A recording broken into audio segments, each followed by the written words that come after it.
Hi guys, welcome back to my channel. Today I'm doing my update for my Project Polish Roulette. I'm decluttering one. It is the Sally Hansen Color Therapy in the shade Powder Room. It's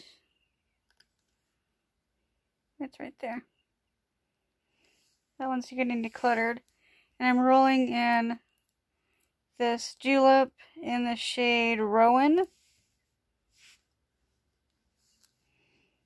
So Rowan is right there.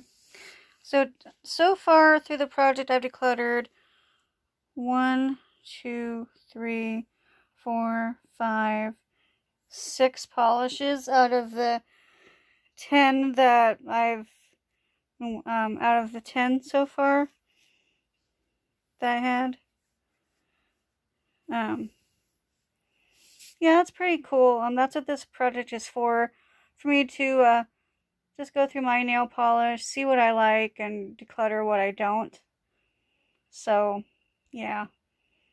I'm pretty happy with the progress. I mean, yeah, I'm decluttering stuff, but at least I'm using it, I guess you could say, testing it out, see if I like it, and if I don't, well, I'll pass it on to a good home. So, anyway, hope you guys enjoyed. Give us a thumbs up if you like nail polish videos. Subscribe if you have not. Click that bell if you'd like more notifications from me. And I'll see you guys in my next one. Bye guys, and thank you for watching.